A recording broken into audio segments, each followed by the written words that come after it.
morning everyone, welcome back to my channel and welcome back to another video.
वाचा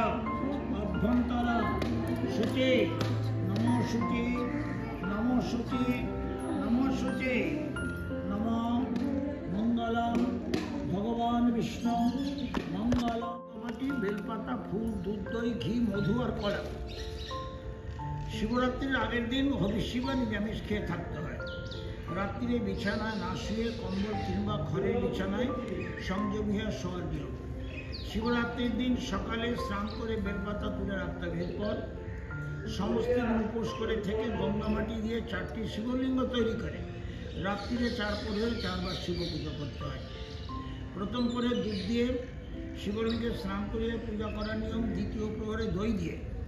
तृतीय प्रहरे घी दिए एवं चतुर्थ प्रहरे शिवलिंग के मधु दिए स्नान कर पूजा करते हैं এইভাবে प्रत्येक प्रहरे पूजा करते हैं এই সঙ্গে সমস্ত রাত্রি জেগে কাটাতে হয় এবং পরদিন প্রভাতরে ব্রত কথা শুনে শিবকে প্রণাম করে ব্রাহ্মণকে পবিত্র সহকারে জল ভোজন করিয়ে দক্ষিণা দেওয়া কর্তব্য পুরাকালের কথা एक दिन कैलाश पर्वत हर पार्वती बसे विश्राम करছেন এমন সময় देवी বললেন प्रभु धर्मार्थ काममोक्ष लाभের জন্য কি কাজ বা ব্রত পালন করলে আপনাকে সন্তুষ্ট করা যায় মহাদেব বললেন শোনো পার্বতী ফাল্গুন মাসের কৃষ্ণপক্ষের চতুর্দশী তিথির অন্ধকার রাত্রিতে শিবরাত্রি সেদিন যে উপোস করে থাকে আমি যথার্থই তার উপর প্রসন্ন হই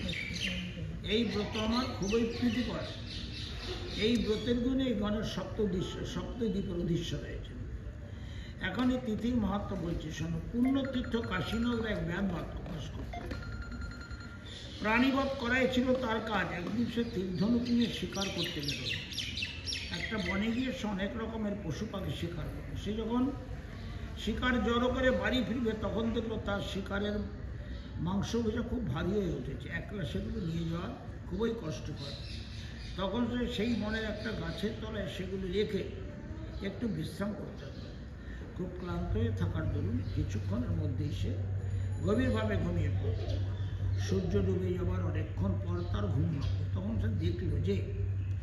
চারিদিকে ভয়ানক অন্ধকার হয়ে গেছে এখন সেখানে বসে থাকলে সাপ কিংবা বাঘ ভাল্লুকের হাতে তার প্রাণ যেতে পারে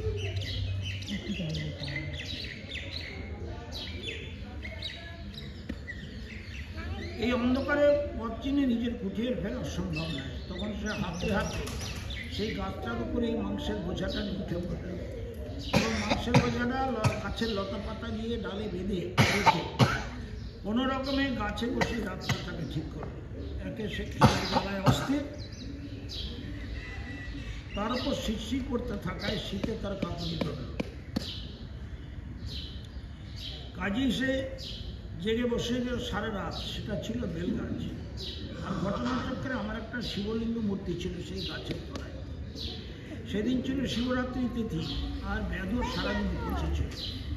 তার নড়াচড়াতে গাছের পর একটা পাতা শিশির ভিজে তার গা বেয়ে এসে পড়ল সেই শিবলিঙ্গ যদিও শিবরাত্রি ব্রতের নিয়ম পালন করার জন্য তার পক্ষে স্নান করা পুজো নৈবেদ্যটা মোটেই সম্ভব ছিল না আমি এলাম কেবলমাত্র বেলপাতা তবুও তিথি মাহাত্মে গড়ে সে বাবা মহাপুর সে পেল মহাপুর অথচ সে বাবারে কিছুই জানল না সকালেতে সে ফিরে গেল তার কুঠিরে বেশ কিছু কাল পরে তার মৃত্যু হল তখন যমদূত আর আমার ভিতরে তার কাছে গিয়ে হাজির তাকে আমার কাছে আনা হবে না বেঁধে যমরাজের কাছে নিয়ে যাওয়া হবে এই নিয়ে যমদূতদের সঙ্গে আমার বিরুদ্ধে খুব ঝগড়া বাঁধত শেষে শিবদূতরা যমদূতদের আমার কাছে যমরাজ এইসব ব্যাপার জানতে পেরে আমার কাছে আসছে নন্দীকে দেখে বেদের সারা জীবন ধরে কুকর্মের কথা বলল নন্দীয় যমকে বেদের শিবরাত্রি ঘটনার কথা সমস্ত বলে আরও বলল সে যদি কুকর্মই করেছিল তাতে কোনো সন্দেহ নেই সে মহা পাপিও ছিল কিন্তু শিবরাত্রি ব্রতের ফলে সে শিবলোক লাভ করেছে যমরাজ সব শুনে সন্তুষ্ট হয়ে নিজের পুরীতে ফিরে গেল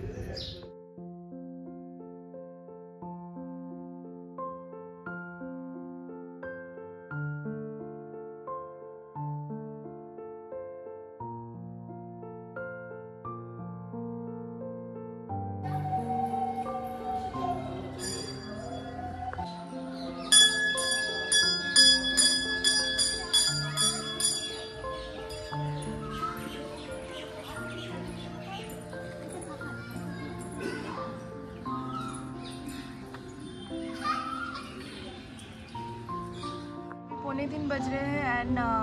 बाबा के पास गया था मैं एंड वहाँ पे पूजा दिया अच्छे से, एकदम इतना भीड़ नहीं था, आज खाली था। सो अभी मैं घर आया, अभी मम्मी साबूदाना एंड फल वगैरह जो आज के दिन में खाया जाता है वो सब तैयार कर रहा है। आज का ब्लॉग ज़्यादा लेंदी नहीं था, मिनी ब्लॉग बोल सकते हो आप। तो होपफुली आज का ब्लॉग आप लोग को अच्छा लगा हो। अगर अच्छा लगा हो तो लाइक करना है, कमेंट सेक्शन में मुझे बताना मत भूलना एंड मेरे चैनल को सब्सक्राइब करना मत भूलना।